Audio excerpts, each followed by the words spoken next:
반갑습니다. 크립토 시그널입니다. 오늘은 이제 당장 내일부터 시작되는 잭슨홀 미팅이 있죠. 잭슨홀 미팅이 있습니다. 그래서 잭슨홀 미팅과 관련해서 그리고 그 안에서 가장 주목받을 이제 금요일 날 저녁에 있을 파월 의장의 발언에 대해서 시장이 어떤 영향을 줄지 깊이 있게 한번 좀 분석을 해보도록 하겠습니다. 지금은 이제 단순한 매크로 이벤트가 아니라 비트코인 가격과 직접적으로 연결된 핵심 이벤트입니다. 왜냐하면 이제 9월에 금리 인하 발표가 있죠. 금리 인하 가능성이 이제 저번 주 목요일 날에 있었던 발표 때보다 많이 떨어지기는 했습니다. 많이 떨어진 상황에서 파월이 어떤 스탠스를 취하느냐에 따라 시장은 다시 이제 폭등과 하락의 갈림길에 서 있기 때문입니다. 그래서 오늘 영상에서는 이제 잭슨홀 미팅의 이제 성격이랑 중요성, 그리고 파월이 어떤 발언을 할지에 대한 시나리오, 그리고 비트코인 차트 분석 한번 좀 구체적이고 깊게 한번 얘기해 보도록 하겠습니다. 영상 시청 전에 구독과 좋아요 한 번씩만 부탁드리겠고요. 저희 크립토 시그널 모든 영상은 아래 댓글에 있는 공식 홈페이지에서 먼저 올려드리고 있으니까 많은 관심 부탁드리겠습니다. 일단은 뭐 잭슨홀 미팅이 어떤 건지 좀 가볍게 살펴보고 가자고 하면은, 이제 매년 파월에 이제 미국에서 열리는 중앙은행가들의 연례 경제 심포지엄이죠. 경제 심포지엄이고, 여기서 가장 중요한 것은 연준 의장의 이제 연설이 정말 중요합니다.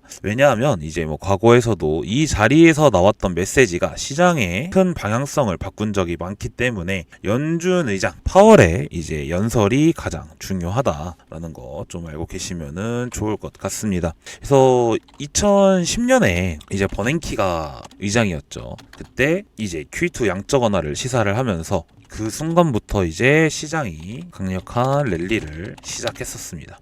그리고 2020년 파월이 평균 물가 목표제죠. 그래서 평균 물가 목표제 이거를 새롭게 프레임워크를 발표하면서 이제 통화정책 패러다임을 좀 바꿨죠. 이러면서 좀 시장 방향성이 크게 좀 바뀌었었습니다. 그래서 항상 이 잭슨홀 미팅 때 연준 의장의 발언이 되게 중요하다. 그래서 단순하게 학술회의가 아니라 글로벌 금융시장에 키를 쥔 자리라고 좀 얘기할 수 있을 것 같습니다. 그래서 지금 상황이 어떻게 돌아가고 있냐, 일단은 다음 달에 있을 금리 발표 같은 경우는 금리 하락이 이제 85% 정도 자리를 잡고 있는 상황입니다. 저번 주 PPI 발표됐을 때보다는 많이 떨어졌어요. 저번 주 PPI 발표 전에는 제가 기억하기로는 94% 이 정도로 기억하고 있는데 거진 10% 정도 떨어진 모습을 보여지고 있습니다. 근데 이게 왜 떨어졌냐, 여러분들도 아시다시피 저번 주 목요일 날 있었던 생산자 물가 지수가 생각보다 매우 높게 상회치가 나왔습니다. 그러면서 인플레이션이 다시 살아나는 거 아니냐. 그래서 이게 이제 관세 여파죠. 관세가 있었던 관세 여파로서 생산자 물가 지수가 높게 나왔기 때문에 인플레이션이 다시 살아나는 것이 아니냐라는 우려가 나왔습니다. 그리고 반대로 고용지표 같은 경우는 이제 둔화가 되었고 경기 침체 우려도 존재를 하고 있는 상황이다. 그래서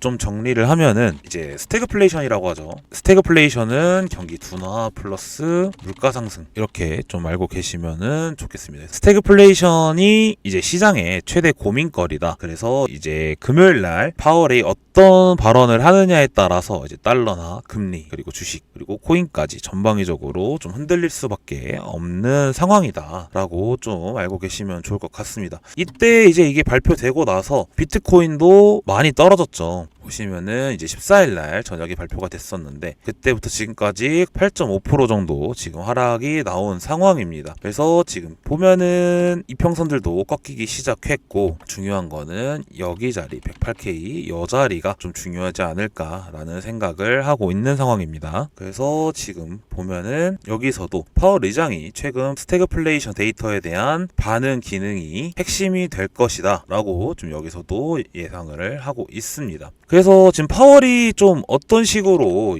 얘기를 할 수 있느냐, 첫 번째로는 이제 비둘기파 발언이 좀 있겠죠. 그래서 뭐 고용 둔화가 뚜렷하고 경기 침체 리스크가 크다, 금리 인하는 정당화가 라고 하면서 이제 9월 금리 인하 확정을 짓는 시나리오가 좀 나올 수 있겠죠. 그렇게 되면은 뭐 주식, 코인, 달러 급락, 코인은 급등, 달러 급락 나올 거고 금값도 폭등을 하겠죠. 근데 이제 따라는 이제 평가가 나올 수 있다. 근데 트럼프는 엄청 좋아하겠죠. 그래서 좀 이런 스탠스가 첫 번째, 그리고 두 번째가 이제 매파적이죠. 근데 이 시나리오가 나올 가능성은 매우 낮다. 그리고 최근 이제 PPI 등 물가 지표가 다시 강세를 보이고 있어서 금리 인하를 서두를 수 없다. 이렇게 말한다라고 하면은 이제 9월 금리 인하 불가 이러겠죠. 그래서 금리 인하 속도를 좀 늦추겠다. 그러면서 주식, 코인, 금값은 폭락하게 될 거고 달러가 강세가 되겠죠. 근데 또 다른 의미로 보면은 금리 인하 자체를 금리 인하 불가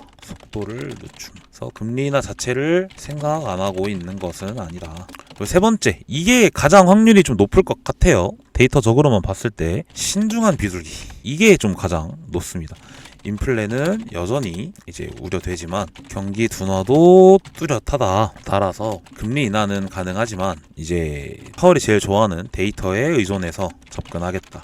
이런 발언을 할 가능성이 제일 높겠죠. 데이터 거리니까. 그래서 이거는 시장이 이제 9월 금리 인하 가능성은 열어두되 너무 확정적이지는 않다. 데이터라는 말을 지속 반복할 것. 이렇게 생각이 듭니다. 그래서 만약에 이제 3번이 가능성이 제일 높다고 했잖아요. 그래서 3번의 이런 가능성으로 이런 발언을 하게 된다라고 하면은 일단은 9월 금리 인하 발표 전까지는 좀 횡보하는 모습을 좀 보여주지 않을까라는 생각을 좀 가지고 있는 상황입니다. 그래서 만약에 이제 비둘기적 발언을 한다라고 하면은 너무 좋겠죠. 다시 한번 신고가 이 위를 넘어서서 이제 새로운 역사를 써내려갈 상황이 되느냐, 아니면 반대로 매파적 발언을 나와서 여기 지지선 테스트 한 다음에 오히려 여기를 깨고 밑으로 내려갈 것인가. 여기까지 깰 것 같지는 않거든요. 그래서 여기를 잘 지켜주느냐, 아니면 이제 가장 가능성 높은 신중한 비둘기적 금리 인하 확실하지는 않아, 데이터를 좀 더 봐야 될 것 같아 라고 하면은 좀 이렇게 횡보하다가 올라가는 그런 모습을 좀 보여질 것 같다 라고 좀 생각이 듭니다. 그래서 지금 시장은 이제 금리 인하 확률은 이 정도로 바라보고 있고, 최근에 나온 이 PPI가 너무 높게 나왔기 때문에 스태그플레이션 우려가 좀 많이 높다. 그래서 파월이 좀 신중한 비둘기 발언을 말할 가능성이 좀 높다. 그래서 단기적으로는 좀 실망 매물로 조정이 나올 가능성은 있지만 이제 길게 봤을 때는 금리 인하는 언젠가 하기는 할 거다. 그때 나오면서 반등이 나올 가능성이 가장 높다라는 생각을 좀 가지고 있습니다. 그래서 좀 지금 이 하락에 나오는 거는 이제 PPI가 높게 나오면서 금리 인하 가능성이 낮아졌기 때문에 이제 앞에서 매수했었던 차익 실현 매물들이 나온 것 같다라고 좀 생각이 듭니다. 그래서 앞으로의 잭슨홀 미팅이 정말 중요하고, 오늘 저녁에 있을 라이브 방송에서도 그거에 대해서 이제 한번 얘기를 해드릴 거기 때문에 저희 크립토 시그널 관점 채널방 누구나 무료로 다 들어오실 수 있으시니까 아래 고정 댓글에 있는 홈페이지 링크로 들어오셔서 저희 관점 채널방 입장 문의 남겨주시면은 입장 도와드리도록 할 거고, 여기다가 라이브 방송 저희 구독자분들 대상으로 진행하고 있으니까 많은 관심 부탁드리도록 하겠습니다. 그래서 오늘 영상 여기까지 하도록 했고요. 저는 다음 영상으로 찾아뵙도록 하겠습니다. 시청해주셔서 감사합니다.